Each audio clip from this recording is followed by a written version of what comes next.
എന്താടാ അണ്ടി കളഞ്ഞ അണ്ണാനെ പോലെ ഇരിക്കുന്നത്? അതൊന്നുമില്ല അച്ഛാ. എന്തായാലും പറയടാ. അച്ഛൻ ഈ തവണ കറണ്ട് ബില്ല് അടച്ചോ?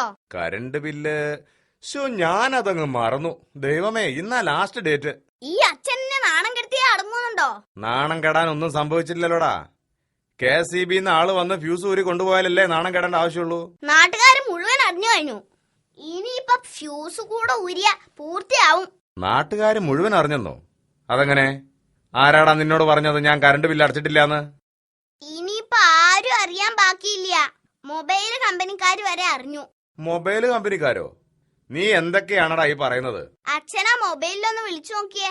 അതിലെന്താടാ പറയുന്നത്? കറണ്ട് ബില്ലിന്റെ കാര്യം തന്നെയാ അവരും പറയുന്നത്. എടാ പൊട്ടാ, അത് കറണ്ട് ബില്ലല്ല, കറന്റ് ബില്ല്. എടാ, എത്ര നേരമായടാ നിനക്ക് പാലെടുത്ത് വെച്ചിട്ട്? അതിന് പുളിച്ച് തൈരാവും. എങ്കി ഊണിന് കൂട്ടി കഴിക്കാം. കളിയാക്കുന്നോടാ അസത്തെ. എടാ, ഇല്ലാത്ത കാശ് കൊടുത്താ ഞാനിതൊക്കെ വാങ്ങുന്നത്. എന്തിനാടാ നശിപ്പിക്കുന്നത്? സാധനങ്ങൾക്കൊക്കെ മുടിഞ്ഞ വിലയാ. അതിനിപ്പോ ഞാൻ എന്ത് ചെയ്യാനാ?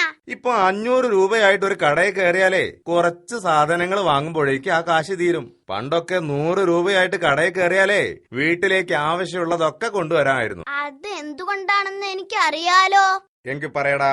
പണ്ട് അച്ഛൻ ഏതെങ്കിലും ഒരു കടയിൽ കയറിയാ വീട്ടിലേക്കുള്ള മുഴുവൻ സാധനമായിട്ടാണ് തിരിച്ചു വരുന്നത്. ഇപ്പൊ അതിന് കഴിയുന്നില്ല, അതല്ലേ? അതെ, അതെന്തുകൊണ്ടാണെന്നാ ചോദിച്ചത്. അതിപ്പോ എന്താ ഇത്ര ആലോചിക്കാൻ? ഇപ്പൊ മിക്കവാറും കടകളിൽ ക്യാമറ വെച്ചിട്ടുണ്ടാവും. അത് തന്നെ കാര്യം. കൊച്ചു കള്ളാ.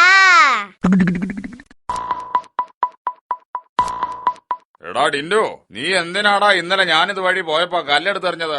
ഞാൻ ഇയാളെ കല്ലെടുത്തെറിഞ്ഞില്ലല്ലോ. നീ അല്ലാതെ ഇത്രയും കുരുത്തക്കെട്ട ഒരു സാധനം ഈ ഏരിയയിൽ ഉണ്ടോടാ? നിങ്ങള് മകനെ ഒന്ന് പറഞ്ഞ് മനസ്സിലാക്കണം കേട്ടോ. ഞാൻ ഭാഗ്യത്തിനാ രക്ഷപ്പെട്ടത്. എന്റെ തലയ്ക്ക് പിന്നിലൂടെയാ കല്ല് പാഞ്ഞത്. അപ്പൊ കൊണ്ടില്ല അല്ലേ? ഭാഗ്യം. അതെ, ഭാഗ്യം കൊണ്ട് രക്ഷപ്പെട്ടതാ. ഇനി എങ്ങാനും എന്നെ എറിഞ്ഞാ? എന്റെ പൊന്നു ചേട്ടാ, ചേട്ടനെ എറിഞ്ഞത് ഞാനല്ല. ഞാനായിരുന്നെങ്കി ചേട്ടന്റെ തലയിൽ ഇപ്പോ 15 തുന്നെങ്കിലും കണ്ടിരുന്നേനെ. എന്റെ ഉന്നം തെറ്റിയ ചരിത്രല്ല. വേണമെങ്കിൽ ഇപ്പൊ കാണിച്ചു തരാം.